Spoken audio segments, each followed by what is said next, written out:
Olá, ouvinte do programa Gente que Fala, 12:02. Seja bem-vindo, boa tarde. Eu sou Mauro Friesman, nós estamos no ar na Rádio Trianon AM 740 de São Paulo e em Santos pela Rádio Universal AM 810.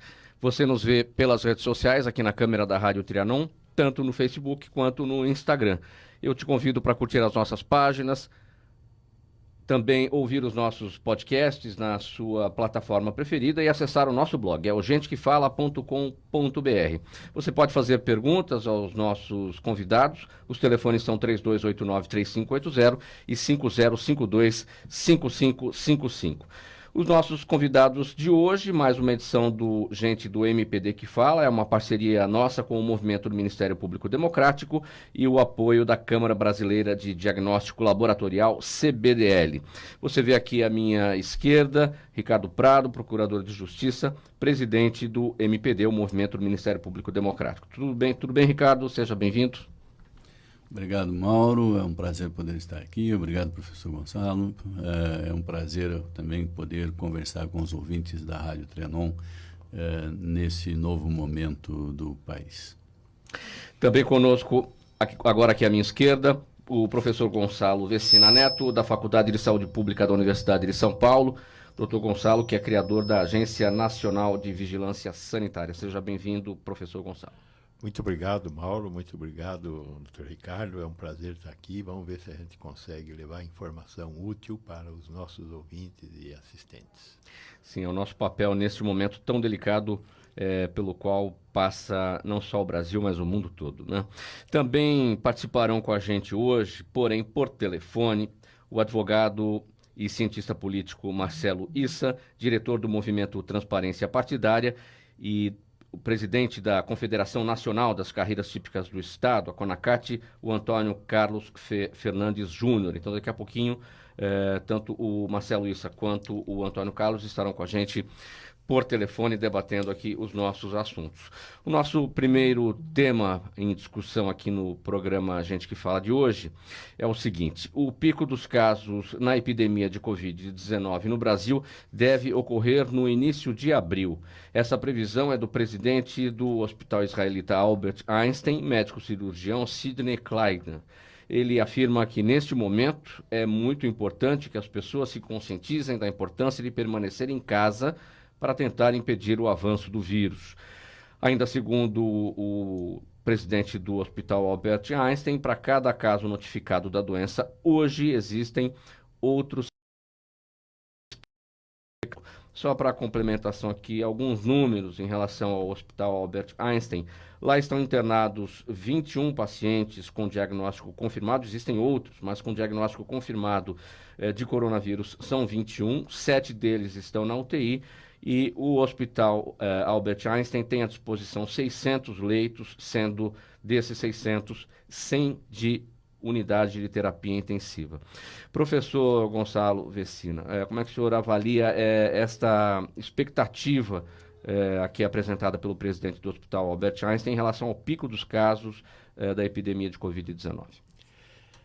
Veja, eu acho que é muito importante neste momento a gente ter a humildade de admitir que não sabemos muita coisa, particularmente sobre esse vírus. É uma doença nova, uma doença emergente, nós nunca convivemos com ela. Então, o que nós sabemos sobre ele? Nós sabemos o que aconteceu nos países que já foram acometidos por esse vírus, particularmente aí a China, Singapura, Coreia do Sul, e os países europeus, em particular a Itália, e que está passando por uma situação muito, muito desastrosa, a Itália, porque ela retardou as medidas que ela deveria ter tomado para diminuir a velocidade de progressão dessa doença. O Sidney falou, está correto o que ele falou. Nós temos um problema com relação a essa doença, além de tudo que nós não sabemos, né? O pouco que a gente sabe nos informa que uma parte importante da população vai ter essa doença. A estimativa do Centro de Controle de Doenças de Atlanta, nos Estados Unidos, fala em 20 a 60% da população que terá essa doença. Só que 80% dos que vão ter a doença de uma forma muito branda. Alguns nem saberão que tiveram a doença, mas durante o período que tiverem a doença, mesmo sem saber, serão transmissores do vírus. Eles estarão, mesmo sem tossir, né? Porque a gente fala emitindo gotículas de água, não tem saída. Então, mesmo sem saber que está com a doença, ele vai estar emitindo vírus aéreos. Ou seja, nós aqui podemos ser essas pessoas. Podemos ser essas pessoas tranquilamente. Agora, desculpe, é por causa disso que o Dr. Sidney fala. Para cada caso notificado da doença, exato. Hoje existem 15 que estão e você não infectados sabe. sem diagnóstico, porque não estão desenvolvendo. Porque não estão desenvolvendo. Ou tem sintomas muito suaves, não tem febre, mas tem uma tossinha, tem coriza, escorrimento no nariz, um pouco de mal-estar, pode ter uma febrícula ou não. Então tem muita gente, né? 80% das pessoas vão ter a doença, mas de uma forma branda, leve, ou nem vão perceber que tiveram. Então, 20 a 40% da população vai ter. Aí tem um outro problema, 20 a 40% de 210 milhões de brasileiros vão ter. Mas, olha, no sul-sudeste nós temos um clima. No norte e nordeste e centro-oeste nós temos um outro regime de clima. Temos um país continental, né? E é um país muito tropical, norte, nordeste, centro-oeste, e um pouquinho temperado, sul-sudeste, parte do sul-sudeste. Como é que a epidemia vai acontecer nesses diferentes lugares? Não sabemos. Mas então, o dado é 20 a 60% provavelmente vão ter. Então, nós estamos falando de 20%, na melhor das hipóteses, de 200 milhões de brasileiros. Isso dá 40 milhões de pessoas que vão ter a doença. Destes, 20% vão ter a doença de uma forma mais grave. 80% nem vão saber. 20% vão ter a doença de uma forma mais grave.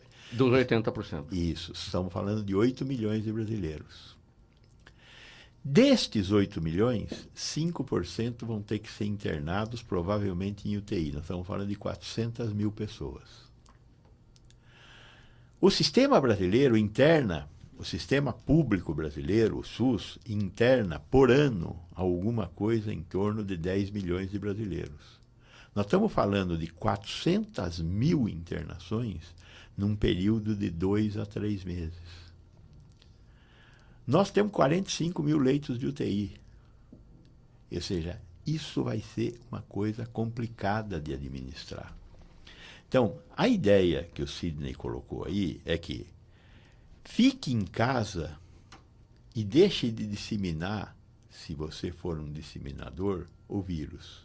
E, eventualmente, você vai demorar mais tempo para pegar a doença e para também se transformar num disseminador, porque não tem saída. É uma doença infecto-contagiosa. Nós vamos pegar. Uma quantidade grande da população vai pegar. E na maior parte das pessoas isso não terá nenhum problema mais. E se a gente usar o sistema de saúde devagar, com parcimônia, quem ficar um pouco mais grave vai receber um sistema de saúde funcionando melhor. Então, se a gente conseguir diminuir o tempo, aumentar o tempo em que a epidemia vai acontecer, em vez da epidemia acontecer em 1 mês, como aconteceu na Itália, vamos fazer essa epidemia acontecer em 3 meses. Com isso, nós vamos diminuir a pressão sobre o sistema de saúde. E o sistema de saúde vai ter melhor condição de tratar aqueles que precisam ir para os hospitais. É essa a ideia. Aplainar a curva de ocorrência de casos para que o sistema de saúde tenha melhor condição de atender quem vai ficar doente, porque vai ficar doente. Uma epidemia só cede, só termina quando aqueles que podem ter a doença têm a doença. A gente chama de quando os suscetíveis, ou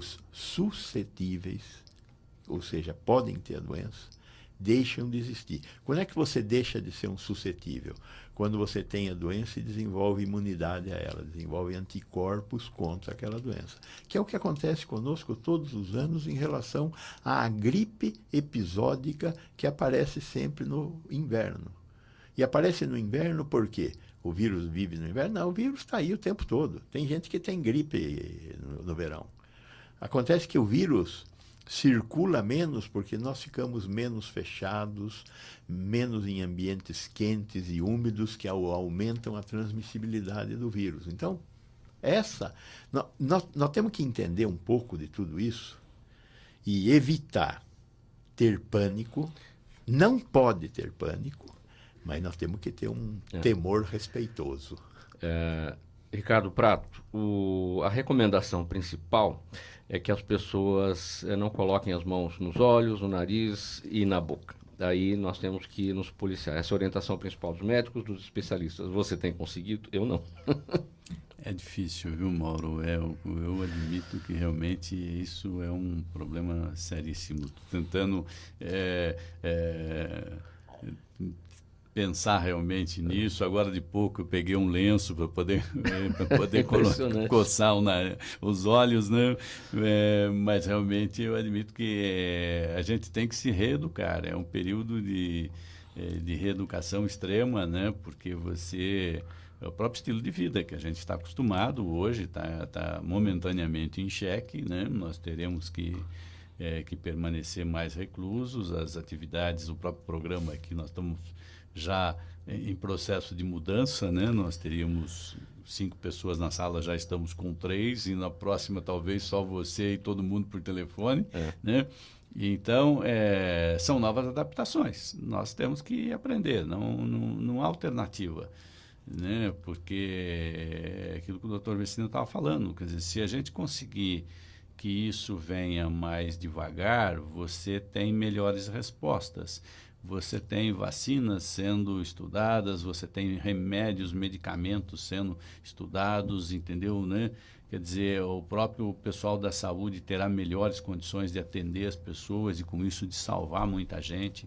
Então, é preciso realmente se reeducar. Agora, essa situação de mudança de hábitos, de adaptação, vai nos trazer certamente uma lição, porque, independentemente do coronavírus, outros vírus estão por aí. A gente também não deve, em nenhum momento, colocar as mãos nos olhos, na boca e no nariz, porque os vírus estão por aí. Então, mesmo quando passar essa fase, quer dizer, essa lição vai ficar. Não é? É importante que fique, né? Nós tivemos em 2003 a SARS, em 2009 o H1N1, só foram um pouco diferentes porque eles não tinham a transmissibilidade que esta tem, né? Essa coisa que o Sidney falou de 16 pacientes. Então, é importante que a gente tenha consciência que essas mutações vão continuar existindo. Nós temos que... O homem mudou a Terra. Parte do que está acontecendo é fruto dessas transformações da Terra, né? Aparentemente, esse vírus veio de um morcego que os chineses comem. Quer dizer, por que os chineses comem morcego? Porque eles são 1,5 bilhão de pessoas e eles comem qualquer coisa que se movimente. Tudo eles comem. Agora, para comer eles têm que caçar. Para caçar eles têm que manter essas coisas em lugares onde as pessoas vão e compram. É nesses lugares em que coabitam dezenas de espécies diferentes que um micro-organismo pula de uma espécie para outra espécie, no caso do morcego para o homem, através de uma adaptação. O que o vírus está fazendo? O vírus está encontrando um jeito de sobreviver, porque nós estamos tirando espaço do morcego na natureza. E o vírus vai desaparecer se o morcego desaparecer. Então, ele fez uma mutação para sobreviver, porque ele também é filho da natureza, ele também tem direitos, entre aspas, né? Então, as transformações ambientais que nós estamos fazendo na Terra estão levando a esses eventos que às vezes nos pegam de surpresa, mas eles são absolutamente esperados e dentro de certo olhar, eles são uma normalidade, é uma pressão ecológica que está levando à transformação do vírus. Falando ainda na questão do comportamento dos brasileiros, Mariângela Simão, diretora assistente da Organização Mundial da Saúde, ficou chocada ao ver fotos de praias lotadas do Rio de Janeiro no domingo passado. A médica, que mora em Genebra e é hoje a brasileira mais graduada no esforço internacional de combate à Covid-19, disse que o brasileiro deveria levar mais a sério a pandemia. Ela critica o descaso com que as pessoas e o governo tratam esse tipo de ameaça. Segundo ela, irreal pensar que a crise vai acabar logo. Professor Gonçalo, talvez isso, a partir de agora, já mude um pouco mais, o governo trabalhando de forma diferente. Parece que o presidente Bolsonaro também assumiu um novo comportamento em relação ao que ele estava tratando como histeria. Tem um ditado interessante aqui que a gente usa muito, que o exemplo vale mais do que 1000 palavras. Que exemplos os nossos governantes estavam dando? Saindo, cumprimentando as pessoas na rua. E pior, o Bolsonaro tinha chance muito grande de estar contaminado. Da equipe que foi para os Estados Unidos, que foi junto com ele, 2/3 da equipe estão com a doença. Dos 21, acho que já são 17 ou 18. Né? Quer dizer, então, o comportamento do presidente, dizendo que nós estamos em pânico, que é um exagero que está sendo feito com essa doença, é um exemplo, um mau exemplo. Então, nós temos que levar essa questão do exemplo a sério. Circular aumenta a chance da disseminação do vírus. Nós temos que diminuir a quantidade de circulação. Existem na internet, a maioria das pessoas hoje tem acesso a esse negócio, simulações em que você tem um quadro cheio de bolinhas e as bolinhas todas se movem. Cada vez que uma bolinha toca na outra, a bolinha fica vermelha. Em questão de segundos, quando todas se movimentam, todas as bolinhas ficam vermelhas. Agora, se você diminuir a 1/3 das bolinhas, a quantidade de bolinhas que se movimentam, para todas ficarem vermelhas, demora quase 1 minuto. Então, é disso que nós estamos falando. Nós temos que diminuir a nossa circulação, ficar em casa para não permitir que o vírus continue circulando e encontrando pessoas suscetíveis de ter a infecção. Então, é sério isso, né? Tem que fechar a academia, tem que diminuir a circulação de pessoas. Nós vamos discutir isso mais à frente. Quais são as consequências para a economia da diminuição da atividade econômica? Fechar restaurante, fechar cinema, fechar academia. O que vai acontecer? Vai acontecer um negócio terrível. E aí o que nós temos que fazer? Nós temos que ter uma sociedade que instrumenta um Estado, que é o instrumento de gerenciamento da sociedade, a proteger essa sociedade, para que essa sociedade possa entregar segurança econômica para ela. Nós vamos discutir isso. Procurador Ricardo Prado, acho que o brasileiro agora pode mudar de comportamento a partir do sinal que o próprio governo está dando, né? Não só o governo federal, mas tem iniciativas de todas as esferas, tanto do Estado quanto da Prefeitura. Eu acho que você tem, é lógico que as informações no começo, elas eram muito contraditórias, né? E isso levava as pessoas, às vezes, a adotarem aquela conclusão que, na verdade, bate mais com a sua personalidade, ele acha mais conveniente, entendeu? Então, quer dizer, para alguns é só uma gripe, entendeu, né? Quer dizer, não vai haver grandes problemas, ele toca a vida e acabou, né? Quer dizer, a histeria desnecessária e etc. Para outros, realmente que, às vezes, tem pessoas próximas, etc., tem alguém na família, já se preocupa mais. Fala, não, peraí, entendeu, né? Quer dizer, não é assim. Né? Então, tem aquilo também que o doutor falou, a questão das pessoas também não pode entrar em pânico, mas tem realmente que ter uma conduta de respeito e realmente de tomar as providências que são necessárias. Quer dizer, é um desafio novo, né? Quer dizer, há muito de desconhecido nisso ainda.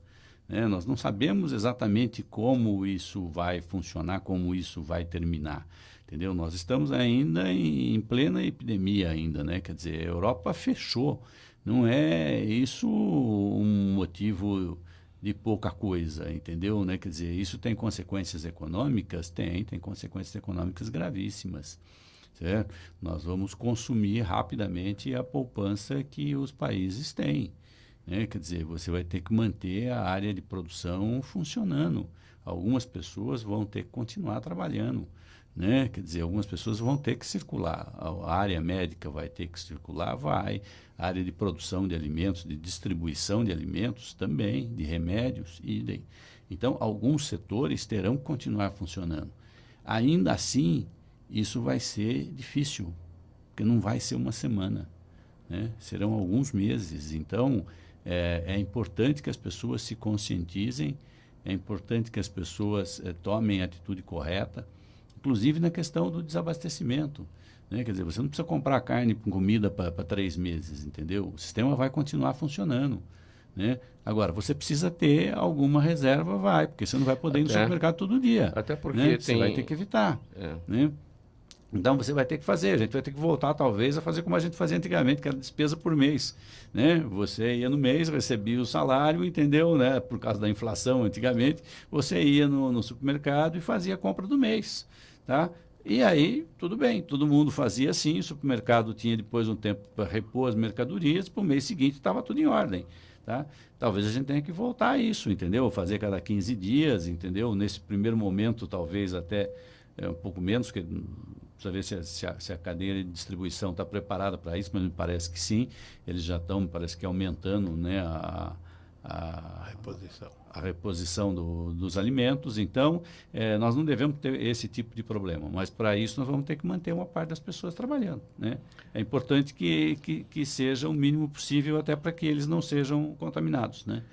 É importante que as pessoas que têm mais recursos não saiam comprando tudo que tem. Vou comprar tudo porque eu tenho dinheiro, e desabastecendo os estabelecimentos e deixando aqueles que têm poucos recursos, os pobres, que só podem comprar no picadinho mesmo, sem ter o que comprar. Não é? Surgiu uma discussão importante na internet esses dias, a questão das diaristas. Né? As pessoas que trabalham e ganham o dia. Tá? E que estão... Ganha de manhã o que come à noite. Exatamente. Então, quer dizer, como é que você vai fazer? Se você dispensa essa pessoa, ela fica sem renda. O Estado tem que se ocupar disso, porque 40% da população brasileira trabalha na informalidade. A sociedade tem que garantir que essas pessoas não morram de gripe nem de fome. Exatamente. Eu acho que tem até algumas pessoas sugerindo que as pessoas que podem continuassem mantendo o pagamento dessas diaristas, mesmo em casa. Claro. É uma alternativa de solidariedade que será extremamente imprescindível nesse momento. Esse vai ser Às vezes me perguntam, o que vai sobrar dessa epidemia? Eu espero que dessa epidemia sobre a experiência de ser civilizados. Né? Podemos sair daqui com essas experiências de solidariedade mais civilizados. Seguindo aqui com os nossos temas da nossa pauta, a Câmara dos Deputados aprovou ontem o projeto do governo que decreta estado de calamidade pública no Brasil em razão da pandemia do novo coronavírus. O texto segue agora para votação do Senado. Isso deve acontecer na semana que vem. A análise do tema, contudo, não está marcada ainda, mas o mais provável é que seja de forma remota, ou seja, sem a presença dos senadores em plenário. Com o reconhecimento do estado de calamidade, a União ficará autorizada a elevar gastos públicos e não cumprir a meta fiscal prevista para este ano. Os partidos lá na Câmara dos Deputados entraram no consenso, a votação foi simbólica, não foi nominal, ou seja, para quem não conhece como acontece o sistema de votação simbólica, é quando o presidente coloca em votação, estão todos de acordo, permaneçam como se encontram, aprovado. Exatamente isso. Professor Vecina, como é que o senhor avalia o impacto econômico? Falamos aqui das diaristas, vamos pensar nos vendedores que dependem de comissão, vamos pensar no shopping aqui embaixo que está fechado e tem lá o café, e tem os funcionários do café que não estão trabalhando. Como é que esses empresários vão pagar sem faturamento? Foi na segunda ou terça-feira, não me lembro agora, que o ministro da Economia fez um anúncio de quase 1 hora sobre as medidas que o Brasil estava adotando. Naquele momento, o que tinha na cabeça do ministro, é só voltar lá e assistir o que ele falou, que tinha na cabeça do ministro era: nós temos uma crise econômica, nós não podemos permitir um desajuste fiscal. Quer dizer, ele não sabia o que estava acontecendo no Brasil. Sim. Nós não temos uma crise econômica, nós temos uma crise sanitária, com profundas repercussões sociais e econômicas. Então, a emenda constitucional 95, que estabelece um teto de gastos, é um desastre. Então, esta medida o Congresso tem que aprovar. Veja, o Trump, nos Estados Unidos, quer alguém mais liberal do que o Trump, mais conservador, está falando em distribuir dinheiro para a população pobre, porque a população pobre não tem outra alternativa. Se ela não receber dinheiro e parando de trabalhar nos bicos, etc., como é que ela vai sobreviver? Não tem saída. As crianças que estão perdendo a possibilidade de ir na escola, as crianças pobres que estão perdendo a possibilidade de ir na escola, que não vão mais comer a merenda. Os comedores populares, você passa aqui em alguns comedores populares aqui em São Paulo, aquelas filas. Ontem eu passei ali no comedor popular, que tem ali perto do Hospital Sírio-Libanês, uma fila de, sei lá, 500 metros, uma pessoa junto da outra, esperando a hora de entrar no restaurante para comer por R$2 um prato de comida. Vão fechar esses restaurantes porque para não ter disseminação do vírus, é correto, mas e onde essas pessoas vão comer? Elas não podem morrer de fome. Ou então nós vamos acabar fazendo com que essas pessoas, para sobreviver, se transformem em bárbaros, porque a fome vai levá-los à barbárie. Então, o Estado tem que correr com estas coisas. Nós temos uma crise sanitária grave, as consequências sociais e econômicas são importantes e temos que ter muita criatividade para lidar com essa crise agora. É muito importante que o Estado tenha essa criatividade e que o Congresso autorize que o Executivo do nacional, dos estados e dos municípios tenham condição de atacar essa crise sanitária de frente. Olha, pessoal, nós vamos colocar agora na conversa o Marcelo Issa, advogado, cientista político. Marcelo, tudo bem? Boa tarde. Boa tarde, Mauro. Boa tarde ao Dr. Gonçalo, ao Dr. Ricardo. Um abraço a todos. É um prazer falar com vocês e todos os ouvintes. Obrigado pela presença, pela gentileza de nos atender aqui no programa Gente que Fala.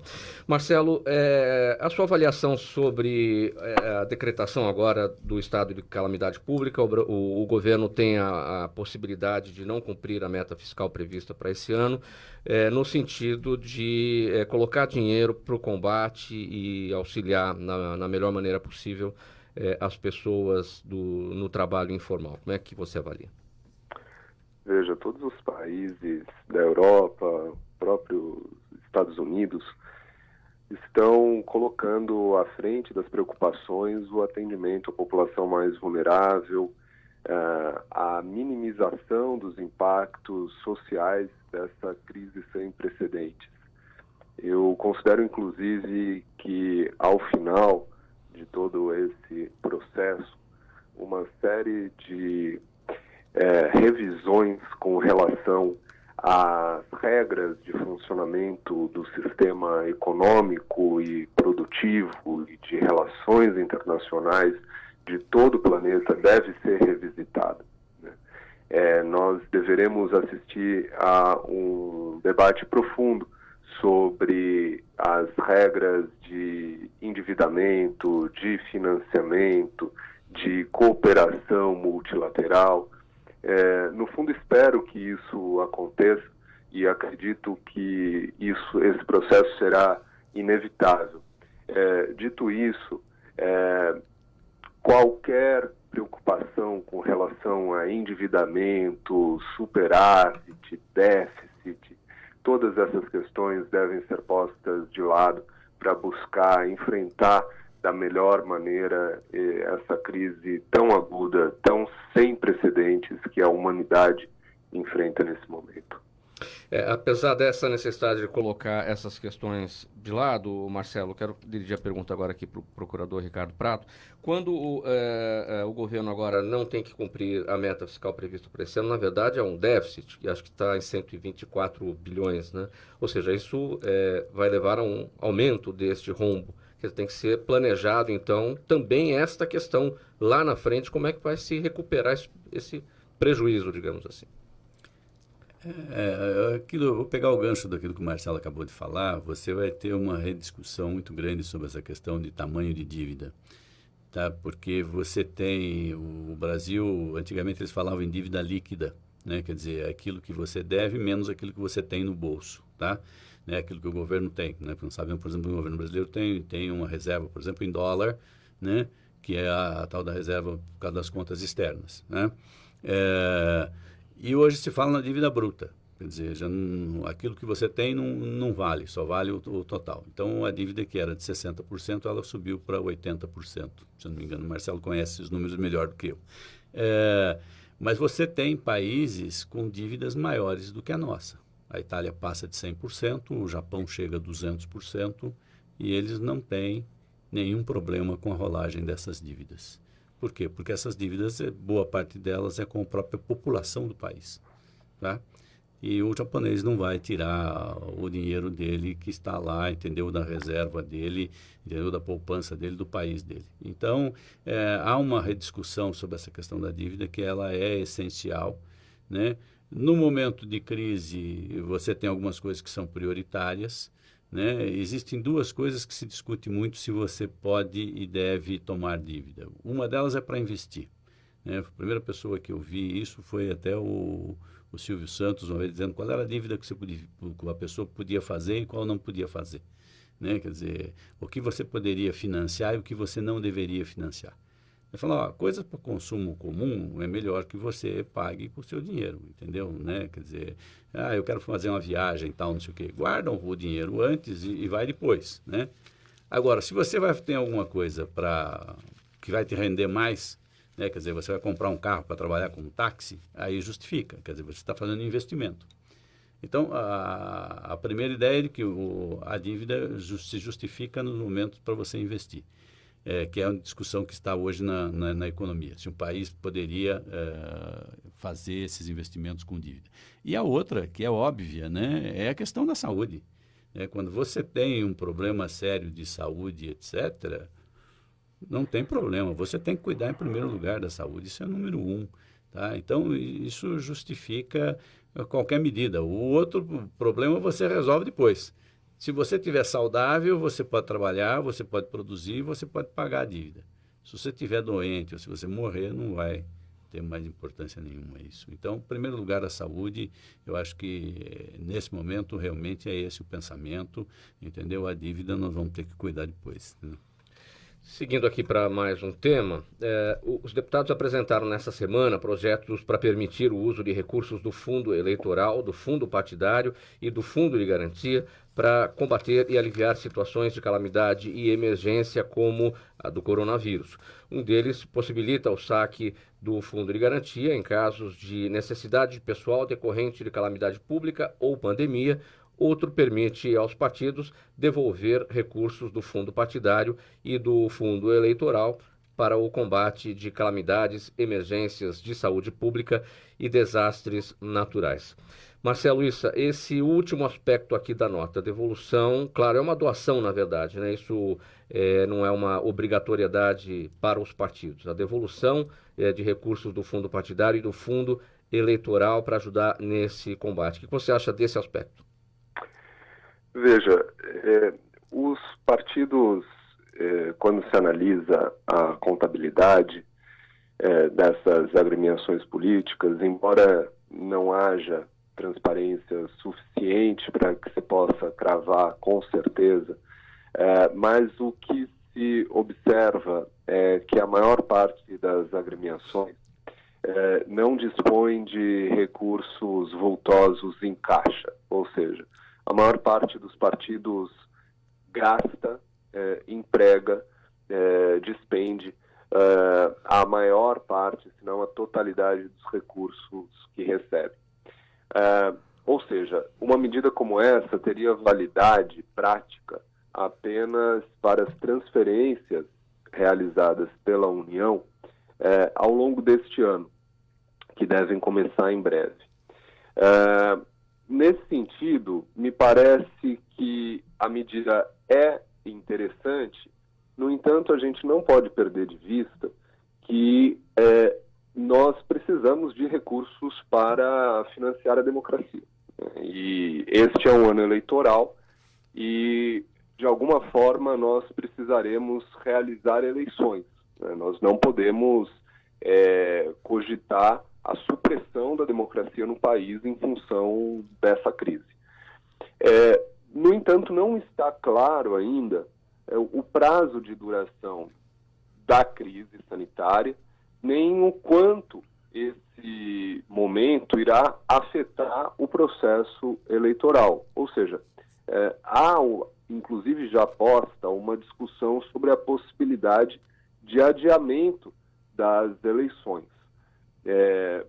Nós temos aí no meio do ano as convenções partidárias, por exemplo, que também reúnem muitas pessoas, ou seja, haverá e que são necessárias as convenções para a realização das eleições mais à frente, em outubro. Então, há uma série de impactos que ainda não estão bem delineados e que uma atitude ou um projeto mais voluntarista nesse sentido pode acabar tendo impactos muito insignificantes, práticos, por inviabilidade prática da sua concretização, ou então configurarem uma solução que, do nosso ponto de vista, é precipitada. Eu entendo que a gente precisaria ter mais clareza sobre esses impactos, especialmente porque há soluções que são mais efetivas e, eventualmente, até de mais rápida implementação e, inclusive, mais justas em termos de redirecionamento de recursos. É claro que a possibilidade de saque de FGTS e tudo mais que se possa cogitar para o atendimento da população de maneira rápida, eficiente, direta, é extremamente bem-vindo.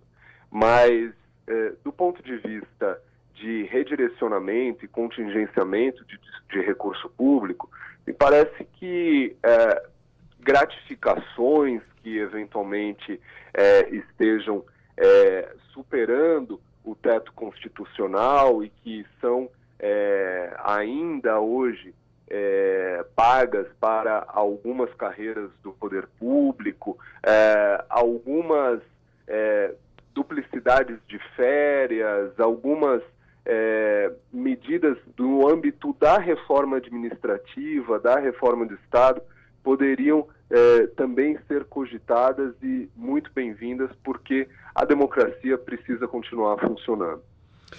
Também, para participar da nossa conversa, das nossas análises agora, o Antônio Carlos Fernandes Júnior, presidente da Confederação Nacional das Carreiras Típicas de Estado, CONACAT. O Antônio Carlos também fala com a gente por telefone. Boa tarde, tudo bem? Boa tarde a todos, boa tarde, doutor Ricardo, doutor Gonçalo, todos a vocês.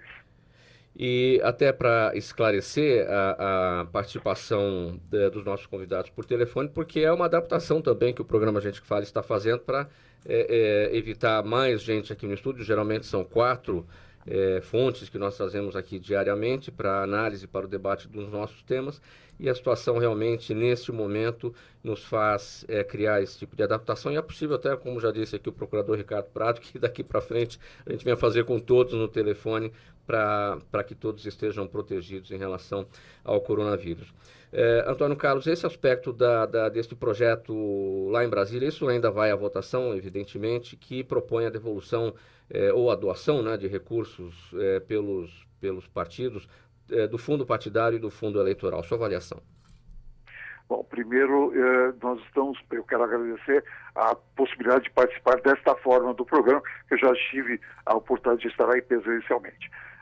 Eu acho que, num momento em que todos os setores estão sendo chamados a dar uma contribuição, e uma contribuição forte, a esse momento grave de crise que nós passamos, sem dúvida alguma, este projeto vem ao encontro desta necessidade atual. Eu sou favorável, sim, e eu só queria fazer uma observação a mais. Claro. Que Me estranha um pouquinho que no momento em que, inclusive, se percebe a importância das estruturas de Estado, né, nesse processo todo que estamos vivendo, infelizmente, que nas medidas que estão sendo anunciadas, ainda não ouvi falar nada sobre um dos aspectos mais fortes do nosso orçamento, que é exatamente o custeio da dívida pública. Né?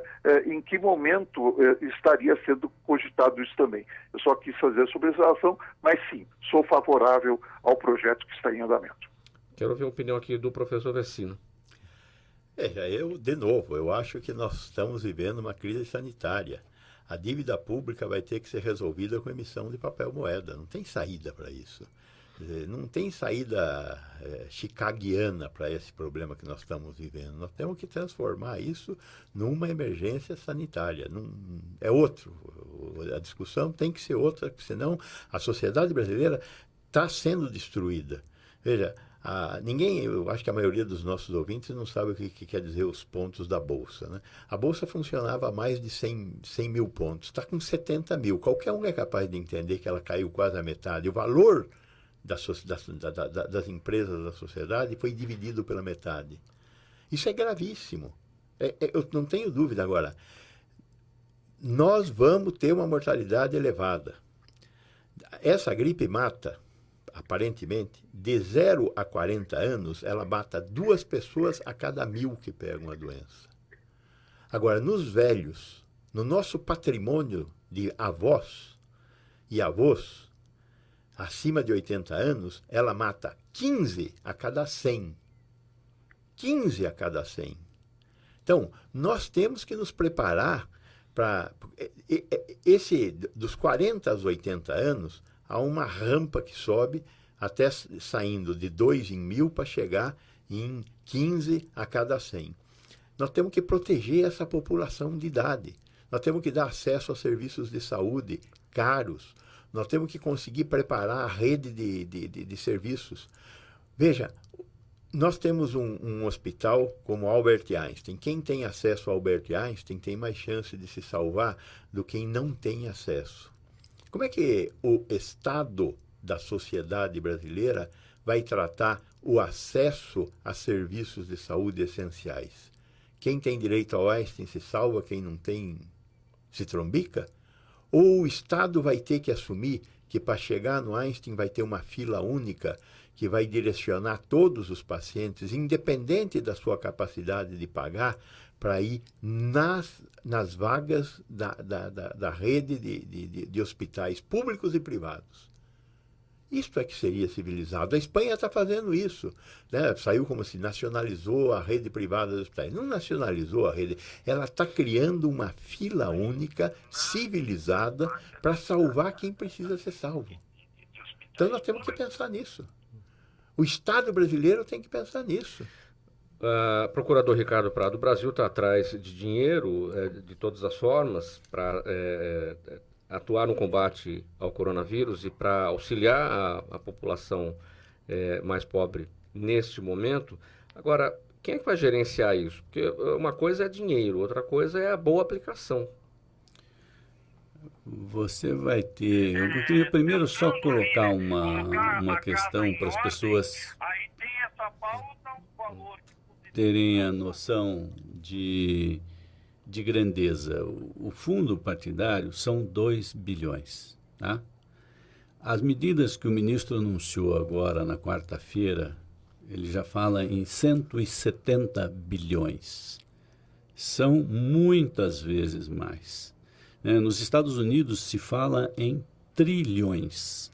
Certo? Quer dizer, os 2 bilhões do fundo partidário nessa conversa é nada. É você desviar o debate daquilo que é importante.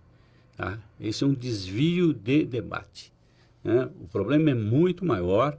O governo brasileiro vai ter, eu concordo com o professor Vecino, o governo vai ter que emitir moeda. Não tem outra saída. Certo? O governo vai ter que emitir. Existe quem tenha dinheiro né, que pode financiar isso. Existem grandes fortunas que vão eventualmente colaborar com isso, entendeu? Tá? E o governo vai ter que emitir. Isso não tem a menor sombra de dúvida, entendeu? Não há outra saída. Então, neste momento, saúde, a gente tem que falar do problema sanitário, falar da saúde, mas os dois assuntos correm de forma paralela, saúde e economia, ou seja, com esta questão de emissão de moeda, nós teremos inflação futura. Seria importante, Mauro, né? Isso reforça na área econômica. Eu acho que na verdade é o segundo aspecto. O primeiro, na verdade, é a questão da saúde, e a segunda questão será a questão econômica. Isso mostra muito a necessidade das pessoas fazerem poupança, das pessoas terem reserva financeira. Tá? Porque exatamente os economistas sempre falam disso. Você tem que ter reserva pelo menos para 3 meses, para 6 meses, dependendo da função, entendeu? Né? Como a população, de uma maneira geral, você tem uma parte que ganha muito pouco, ela não consegue fazer essa reserva. Tá? Mas isso é fundamental. Seria fundamental que o governo também tivesse. O governo tem alguns fundos, algumas reservas, mas ela é pequena, me parece, para o tamanho do desafio. Então, você vai ter primeiro que resolver o problema da saúde, depois você vai focar no problema financeiro, e aí você estica por alguns anos. Não vai ter o que fazer, você estica por alguns anos. É como você compra a casa, né? Você compra o apartamento, entendeu? Né? Você tem um momento da vida em que você tem um desafio gigante e você dilui aquilo por 20 anos, por 30 anos, e você vai resolvendo. O que não dá é para você olhar para essa situação e falar, com todo respeito, Mauro, isto vai gerar inflação. Eu acho que nós temos que conseguir olhar não só para isto, nós temos que conseguir olhar para o máximo que nós conseguimos olhar, porque nós estamos frente a uma situação muito complexa, com muitos vetores circulando. Então não tem um único vetor que produz um único resultado, tem múltiplos vetores que produzem múltiplos resultados. E conseguir entender minimamente a interação desses vetores é que vai permitir que a gente saia menos estropiado desta crise. Mas, com certeza, nós vamos levar coisas para o futuro. Agora, o que nós precisamos é ter a inteligência de entender que só vale levar coisa para o futuro se houver futuro. Posso, Claro. perdão, Sim, fazer duas colocações aqui com relação, primeiro, a essa questão das reservas. O Brasil tem em torno aí de 360 bilhões, um pouco mais, um pouco menos, de reservas em dólares. Esse valor, inclusive para parâmetros internacionais, é bastante confortável. Alguns economistas, inclusive, avaliam que nós teríamos mais reservas atualmente que o necessário. O Banco Central vem, nas últimas semanas, empregando boa parte desses recursos na tentativa de conter a subida do dólar, a desvalorização do real. Talvez fosse o caso de pensar em outras maneiras alternativas de atacar essa questão para que nós pudéssemos direcionar uma parte dessas reservas para a minimização dos efeitos da crise. E com relação a, enfim, emissão de papéis moeda e geração de inflação, a gente não pode perder de vista que qualquer processo inflacionário é decorrente de uma demanda maior que a oferta. E se nós tivermos um impacto no nível de produção, ou seja, de disponibilização de mercadorias, de serviços, como o que aparentemente se avizinha, me parece que a emissão de papel moeda não traria esse efeito de produzir inflação em hipótese nenhuma. Sim, mais um tema aqui no programa Gente que Fala. O presidente da França, Emmanuel Macron, anunciou nesta segunda-feira medidas que impõem quarentena geral de 15 dias e proíbem reuniões em toda a França, incluindo encontros familiares e aglomerações sociais. Em pronunciamento, o líder francês criticou parte da população que continua ignorando protocolos de higiene e decretou a suspensão da cobrança das contas de luz, de água e gás lá na França, inclusive para as próprias empresas, não só para a população em geral. Sua avaliação sobre essa medida, é uma boa opção acontecer isso por aqui também, procurador Ricardo Prado? Não sei, tenho minhas dúvidas do quanto você desorganiza a economia. Eu tenho a impressão que é mais fácil a medida do Trump de mandar o dinheiro para as pessoas do que você suspender o pagamento das contas, embora seja uma questão que os economistas aí podem avaliar melhor, entendeu? Eu acho que você, alguma prorrogação de prazo você vai ter que trabalhar também, né? Seja, por exemplo, com dívidas em banco, esse tipo de coisa toda, deve sofrer uma dilação de forma que as pessoas tenham mais tempo, eventualmente, para quitar dívidas que estão vencendo e etc., para que isso seja possível, entendeu? No que toca às contas de luz e água, pode ser que também isso venha a ser necessário, entendeu? Mas a França já está num estágio mais avançado que a gente, entendeu, né? E não sei como é que está as circunstâncias deles especificamente lá. Eu acho que é fundamental que exista um clima de total e contínua transparência.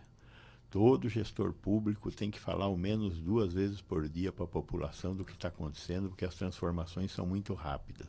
Então, o que o Macron está fazendo na França é mostrar essas reações. Nós temos que ter essas reações. Nós temos que ter a humildade de ter certeza que não sabemos com o que nós estamos trabalhando e que o que está acontecendo é muito dinâmico. Portanto, temos que ter soluções todos os dias para as coisas que estão se avizinhando. Então, não sei o que vai ser bom, o que vai ser ruim, mas as pessoas têm que ter noção disso.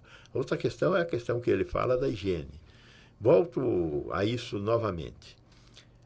Nós não pegamos essa gripe pela pele, nós pegamos essa gripe por mucosa, boca, nariz e olho.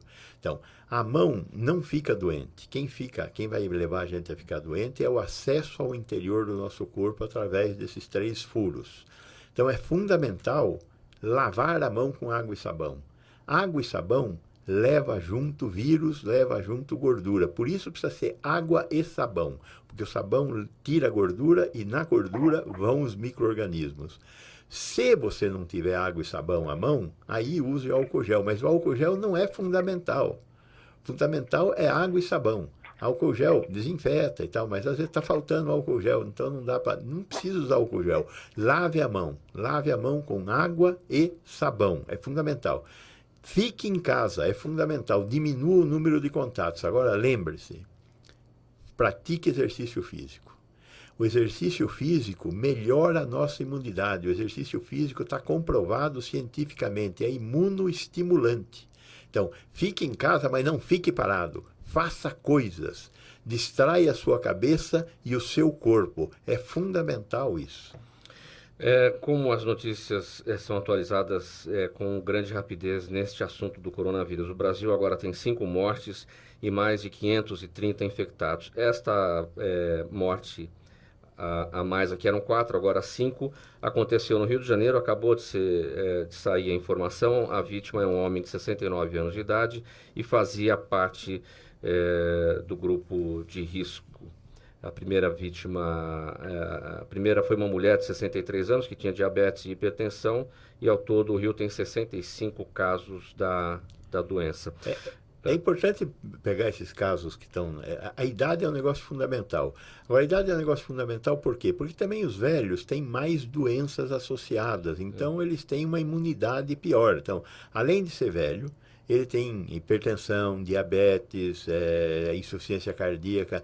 Então, precisa olhar para esse conjunto. Então, você que tem mais idade, veja as condições em que você está se tratando, converse com o seu médico. Tem alguns medicamentos que parece que potencializam essa doença, como é o caso dos inibidores da ECA para os hipertensos e que têm insuficiência cardíaca.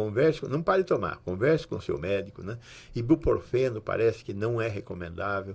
Converse com o seu médico, ou então, o ibuprofeno pode parar de tomar porque é um remédio de livre prescrição, né? Então, tem umas coisas que você tem que continuar fazendo, principalmente se você faz parte do grupo de risco. O grupo de risco, eu já falei aqui, morre muito mais. E nós não queremos perder os nossos avós. Antônio Carlos, a despeito das diferenças entre Brasil e França, essa suspensão de cobrança de luz, água e gás por lá é uma medida que caberia aqui?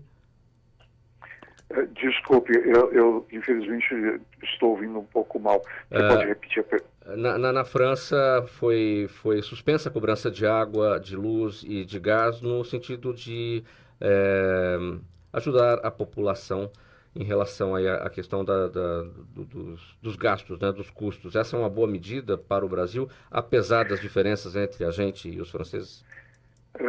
Eu diria que mais do que uma boa medida para o Brasil, é uma medida necessária. Nós temos aí uma situação grave em que uma parte significativa da sociedade, da população, já começou a enfrentar sérios problemas de fluxo de caixa, de financeiro, né? de conseguir, desde aquela pessoa que sobrevive do dia a dia, né? Que é a grande maioria da população.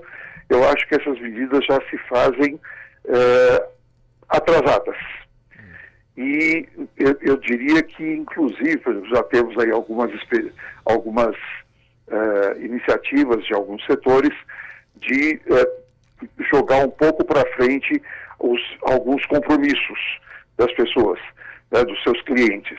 E eu acho que isso, inclusive, tem um fator forte, por exemplo, nos planos de saúde, que são, para quem tem plano de saúde, por exemplo, sabemos o quanto isso pesa também para essas pessoas e como é que ficaria também essa situação. Eu acho que está na hora dos planos de saúde também se manifestarem nesse sentido. Mas, sem dúvida, estamos tomando medidas talvez um pouco lentamente. Nós precisaríamos muito que essas medidas estivessem acontecendo numa velocidade muito maior. Marcelo, isso, a sua avaliação sobre essa questão e a sua mensagem final, nosso tempo já está se esgotando. Bem, como dizem os americanos, em situações drásticas nas relações internacionais, todas as opções estão na mesa. Eu entendo que essa isenção da cobrança de algumas taxas, alguns tributos, não pode ser descartada. No entanto, talvez a gente pudesse calibrar e escalonar esse tipo de medida. Por exemplo, num primeiro momento, inclusive, que já está sendo preparado, já está sendo anunciado, uma ajuda em termos da suspensão de alguns tributos, especialmente para empresas, pequenas empresas. Num segundo momento, essa isenção, da cobrança de água, luz, gás, etc., poderia vir para os bairros mais afastados, mais periféricos, porque é claro que nós também não podemos perder de vista que a nossa realidade do Brasil é bastante diferente da realidade da França. Nós somos um país pobre, nós temos graves problemas também no âmbito das contas públicas. Então nós não podemos simplesmente desconsiderar tudo isso. É preciso agir com racionalidade e cautela. O momento exige muita resiliência, muita paciência, mas também muita atenção e muita consciência de parte de todos nós, que agora precisamos formar uma corrente, estarmos juntos, unidos, pensando primeiro no coletivo e depois no individual. Antônio Carlos, sua mensagem final? A minha mensagem final seria no sentido, primeiro quero registrar que das colocações feitas, por exemplo, pelo Dr. Ricardo, que eu acompanhei um pouco mais de perto, não foi o que eu consegui ouvir um pouco melhor, eu concordo integralmente. Ele faz uma análise muito bem feita do momento que estamos vivendo. Acho que estamos precisando de um norte muito bem delineado pelo governo. E não só pelo governo federal, mas pelos governos estaduais, municipais. Nós precisamos ter um norte, uma orientação bem colocada para que todos possam seguir, porque percebe-se que ainda alguns setores estão batendo cabeça, algumas informações batem cabeça, as informações que estão disponíveis estão nitidamente defasadas, elas não estão conseguindo trazer a realidade dos acontecimentos, estamos se enfrentando um momento de tal gravidade que vai necessitar de termos muito equilíbrio, muito discernimento e que tenhamos um norte muito bem definido, que infelizmente não está acontecendo. Quero dizer até só mais uma coisa. Temos ouvido aí o ministro da Economia estar falando que o Brasil estava numa retomada de crescimento quando isso aconteceu. Desculpem, eu quero discordar frontalmente disso. Acho que a realidade discorda frontalmente disso. Precisamos, sim, de um norte muito bem estabelecido. Professor Vecina, sua palavra final. Veja, eu acho que a gente tem que fazer o que deve fazer. Todos nós sabemos mais ou menos o que temos que fazer. Ficar em casa e ter muitos hábitos de higiene. E para o futuro, nós temos que agregar a nosso dia a dia aquilo que nós estamos agregando nessa crise. Ou seja, temos que ser mais higiênicos, não tossir na cara das pessoas e utilizar de maneira mais adequada a tecnologia da informação que está à nossa disposição e que a gente usa muito pouco e mal. Procurador Ricardo Prado. Nós estamos numa crise de saúde e a primeira coisa é ouvir o conselho dos médicos e obedecer. A segunda é ser solidário com as outras pessoas que vão precisar da nossa ajuda. Espero que possamos nos reunir muitas e muitas vezes aqui, apesar do vírus e depois dele. E da idade nossa. Da idade nossa. Muito obrigado pela presença de todos nesta edição do Gente do MPD que Fala, nesta quinta-feira, uma parceria nossa com o movimento do Ministério Público Democrático e o apoio da Câmara Brasileira de Diagnóstico Laboratorial. O Procurador de Justiça Ricardo Prado, presidente do movimento do Ministério Público Democrático, o professor Gonçalo Vecina Neto, da Faculdade de Saúde Pública da USP, criador da Anvisa, e por telefone conversaram com a gente Marcelo Issa, cientista político, advogado, e Antônio Carlos Fernandes Júnior, presidente da Confederação Nacional das Carreiras Típicas de Estado, CONACAT. Na mesa de som com a gente o Sérgio Souza, também o chefe, o gerente técnico aqui da nossa Rádio Trianon, apresentação minha, Mauro Frisman, pauta e redação Pedro Esquiavon, diretora de produção Zenilda Salvato, direção-geral do jornalista Fausto Camunha, do outro lado do Gente que Fala, você, ouvinte, espectador, a razão da nossa presença aqui sempre, todos os dias.